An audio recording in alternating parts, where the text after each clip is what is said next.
André Rieu had a wealth as big as that of a rock star, castles fit for a king, and halls around the world that were always full.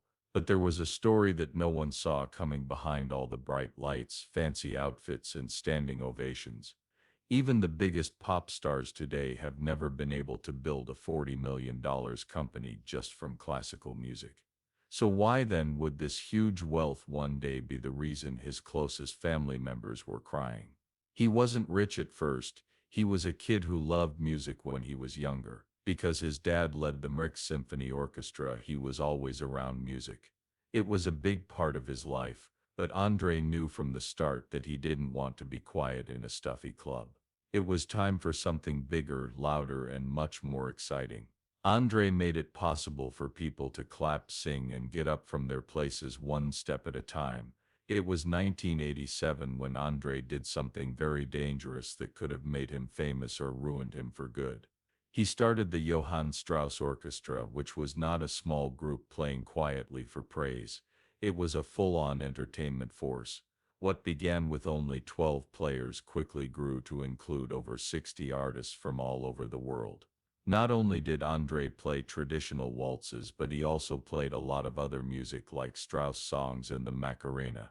It worked, people really liked it. Tickets sold out very quickly, and soon he wasn't just filling theaters, he was filling halls and stadiums all over the world. It came in faster than anyone thought it would. By the early 2000s, Andre wasn't just doing well, he was selling more records than big bands like AC/DC, Bruce Springsteen, and Coldplay. Every night his shows made a lot of money and his DVDs sold out everywhere. Fans came from very far away, paid a lot of money, and cheered like they were at rock shows. Andre's business was doing very well and his wealth grew very quickly, making him the richest fiddler in the world. That being said, Andre didn't hide his money in a bank. Instead, he spent all of his money on making even bigger shows. He put almost everything he owned at risk in 2008 when he designed a $30 million set for his show at Vienna's Schönbrunn Palace. Fans had hoped that Andre Rieu would make something that looked like a fairy tale, complete with gold, crystal, and other fancy features. But that story almost cost him everything. The huge cost almost put him out of business and erased decades of earnings in an instant. Even though Andre had taken chances before, this one almost broke him. He didn't want to quit though. Slowly, one event at a time, Andre got his finances in order, paying off his bills and making his shows even bigger hits. In just a few years he was richer than ever and smarter and stronger than ever. He turned his shows into global movie events by streaming them in theaters around the world, which brought in millions more. Fans who couldn't fly to see him live went to the movies and paid a lot to be a part of the action on the big screen. Andre's income didn't just come back, it doubled, then tripled, and by 2023 it had reached an amazing $40 million. Not only did Andre make a lot of money though, his wife Marjorie, who was more than just his partner, was with him from the beginning. Marjorie made the outfits, helped pick out the places, and planned the amazing stage sets that were seen all over the world. They worked together to make every show unique, building an entertainment company that turned into a real family business. Even their son Pierre took on a big job when he became vice president of Andre Rieu Productions. This made the company more like a singing family. People loved Andre's shows, but he never forgot where he came from. He lived in a castle that was built in 1452 in Maastricht. Yes, a real castle. This wasn't just any old house, it was said to be where D'Artagnan of the Three Musketeers ate his last meal before dying in battle. It was something Andre had dreamed about having since he was a child, and now he did. He spent a lot of money fixing up every part of it, making it into a dream house with grounds straight out of fairy tales, priceless art, and sparkling chandeliers. It felt like a scene from a movie, but Andre was living it every day. He didn't slow down even though he was rich. He kept adding more shows and he went on an endless tour from the US and Europe to Australia and Japan. Every year his trips got bigger, his crowds got bigger, and his wealth grew. He was no longer just a singer, he was a celebrity, a worldwide sensation whose name turned into an unstoppable money-making machine. Even with all the fame and fortune, Andre kept one strange habit: baking. During the lockdown in 2020, when concerts were canceled and millions of dollars in ticket sales were lost overnight, Andre did something that no one expected. He started baking cakes and giving them to his neighbors. It wasn't fancy or flashy, it was just plain kindness. A gentle reminder that the man behind the huge business still cared about people and the little things in life. But Andre's wealth went beyond that. Andre's empire rested on him acting all the time, so when he got sick with a bad ear infection in 2010, things almost fell apart again. Given how busy he was, doctors couldn't believe he hadn't been sick sooner. His family finally understood how easy it was to lose this wealth. Their whole plans relied on Andre's health. One illness or scrap tour could cost them millions of dollars right away. There was a lot of pressure, but Andre got better and kept going. He didn't want to slow down and was determined to keep making songs and money. Still, the stress got worse. Fans saw a happy Andre acting with ease, but behind the scenes his family was having a hard time running a tens of millions dollar business, and they were taking risks that no one knew about. Every big show was a risk that cost a lot of money in set designs, sites, bands, and advertising. Everything Andre built could be in danger if something went wrong. Then there was another secret. Andre didn't just make a lot of money from performances, he had been quietly spending millions of dollars in high-end homes all over Europe to build up a huge real estate business. Fans knew about his Maastricht castle, but not many knew how big his real estate business had grown. The Maastricht castle wasn't just any old house, it had a lot of important history tied to it. It was built in 1452 and used to belong to Charles de Batz Castelmore d'Artagnan, who was the real-life model for the famous musketeer in The Three Musketeers. But Andre thought this place wasn't very fancy when he first saw it. He came in for piano classes when he was only 6 years old, and trust me, it wasn't love at first sight. It was dark, broken down, and felt a little scary. Not at all where you'd want to live your best life. After many years, that creepy old castle was turned from a dark wreck into an amazing estate straight out of a fairy tale. It became the center of Andre's kingdom. Andre surrounded himself with the kinds of nice things that most of us only see on Netflix in his castle in Maastricht. Take the Stradivarius violin he has. Not like most instruments, this one was made by Antonio Stradivari in 1692. It was Andre's third Stradivarius, and he got it in 2018 for a huge £7 million. The first one he owned was from 1667 and was one of Stradivari's first. However, it was hard to play. Even so, Andre made some of his best records with it, even though it had a hard sound. Andre loved music and was very good at it. He had several violins worth many millions of dollars. Andre didn't just live a fancy life with instruments. He was in charge of everything about his shows, even what his orchestra wore, those beautiful dresses his female players wore. Andre made each one by hand, drawing ideas from historical people such as Empress Elizabeth of Austria. It wasn't a joke that these dresses cost about £3,000. When you add in the dozens of musicians who play on each tour, you can see why Andre was once in debt because of his stage designs. Yeah, going bankrupt. Do you remember that crazy stage set he made for his 2008 shows in Vienna? It was an exact copy of Schönbrunn Palace, right down to the waterfalls, real ice rinks, gold carriages, and fancy ballrooms with dancers. That sounds epic, right? Epic isn't free though. Andre wasted an unbelievable £34 million on it. He didn't just make one set, he made 3 different ones and toured them all over the world, spending a crazy amount of money on gas. It was flashy and clever, but it almost killed him. Andre finally met with his bank boss to talk about what they could take out to pay off their huge bills. He made it through that tough time though and came back even stronger. This guy couldn't be stopped, or did he? Things looked calm, at ease, and even normal at home. At least as normal as life could be in a real house. He had been married to Marjorie since 1975, and the two of them had 2 boys, Marc and Pierre. There were happy family pictures on the castle walls reminding people of the good old days when André was just starting out. But now his family was an important part of his business. Marjorie wrote the scripts for his shows, which changed the music and touched people all over the world. It was their younger son Pierre who really stepped up and became vice president of André Rieu Productions. It may have looked like family dinners were just get-togethers, but they were really board meetings. At every meal, business and family got together. Even though André lived a fancy life and ate lots of tasty desserts, his childhood wasn't exactly happy. It wasn't easy to grow up in Maastricht in a small crowded house with 5 brothers. His dad led the music, but he didn't love him very much. His mom is even tougher. André thought they were envious of his natural ability because he learned to play the violin beautifully in just a few weeks after he was 5. He got through the hard times by making music, but the scars stayed with him and pushed him to be more successful, get more praise, and spend more money. When André first started out, it was clear that he was driven to prove himself. In 1978, he put together his first group, which was made up of just 12 players who played at weddings and small restaurants. It was hard to get money. People didn't even notice them. Sometimes they weren't even looking up from their food.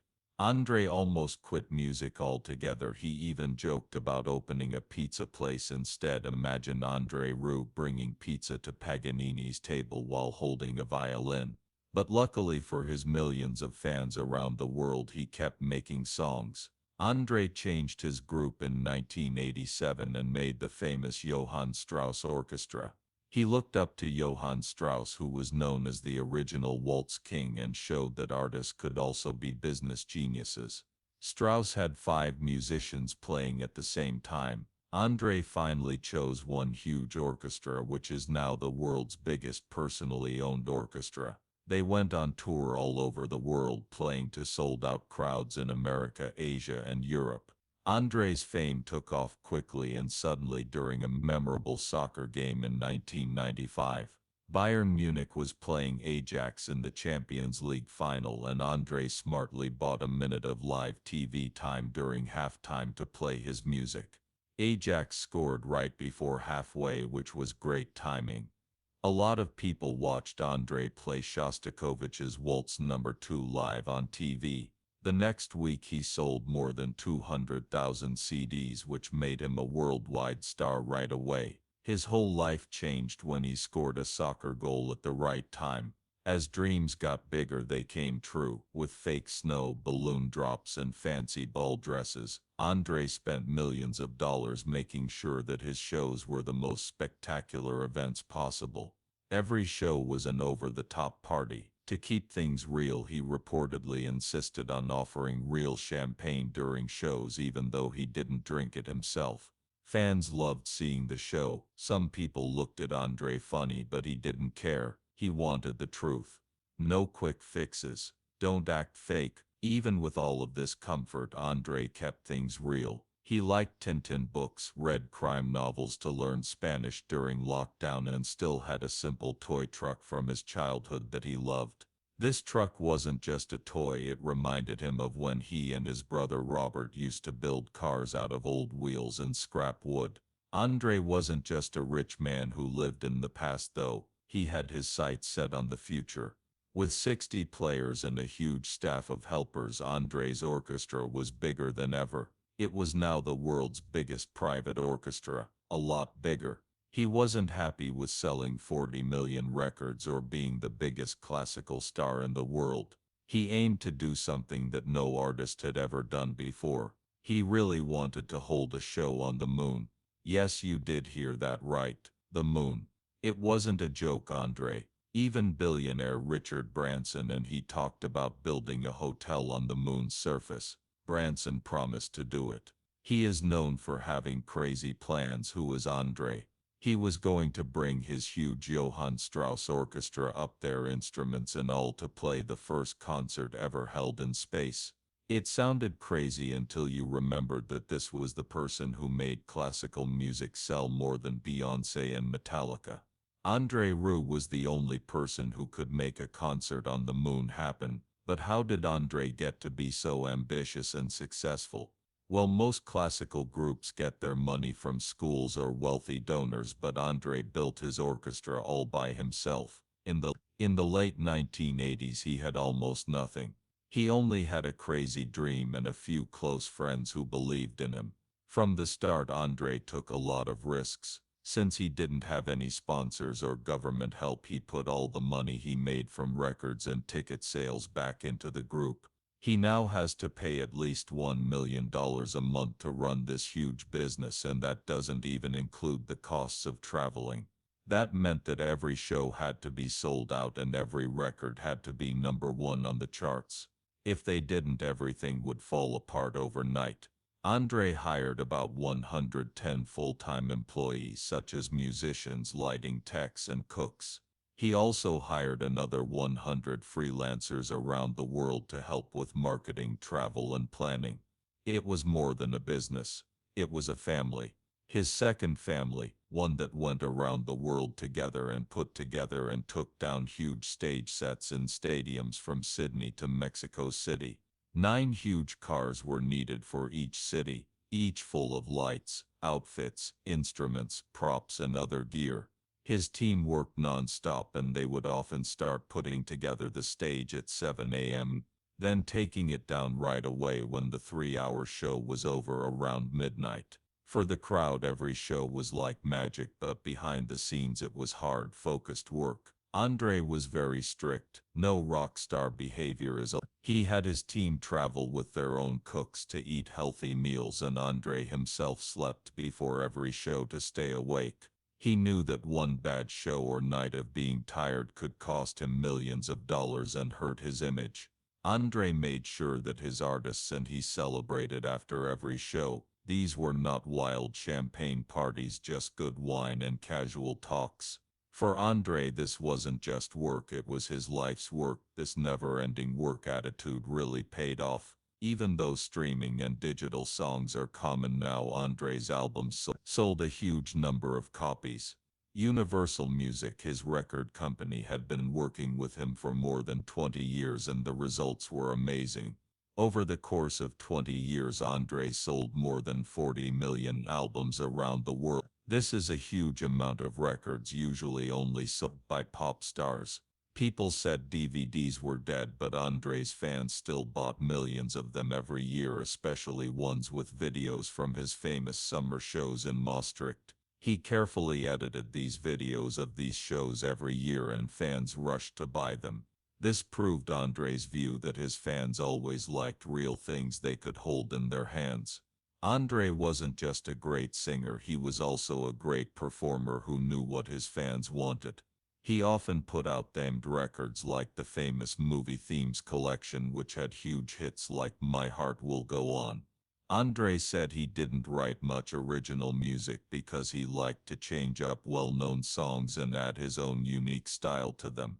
This method has always worked. Each record he put out was a big hit, which grew his business and made sure that all of the musicians and crew members were paid on time every month. But it wasn't easy to keep up this level of success. Andre was always under a lot of pressure to keep selling songs and filling places. Without backers or donors, every choice he made was very risky. He couldn't afford to slow down, not even when shows stopped because of a world pandemic. Andre changed gears and started baking cakes for his friends and the people in his community. This kept him happy and connected. During his free time, he planned even bigger projects, like showing his 75th birthday movie The Dream Continues on a big screen in 2025. The event showed shows from Andre's global trips that had never been seen before and had been shown in theaters around the world. It was a big party to honor his amazing journey from a kid dreaming and to a world hero loved by millions. He never tried to hide the fact that he got where he was by working hard, being disciplined, and taking risks that no one else would. Edgar Kamen, his Jewish father-in-law, had a huge impact on him through his 300 vinyl tracks, which introduced him to music he had never heard before. These songs shaped his style and made his shows available to millions of people who never thought they'd like classical music. At Andre's shows, songs like the Jewish klezmer song Hiva Nagila were huge hits. Over 14 million people watched him sing this song on YouTube alone. Andre played everywhere, even in Israel, where he got standing ovations when he sang popular Israeli songs like Jerusalem of God.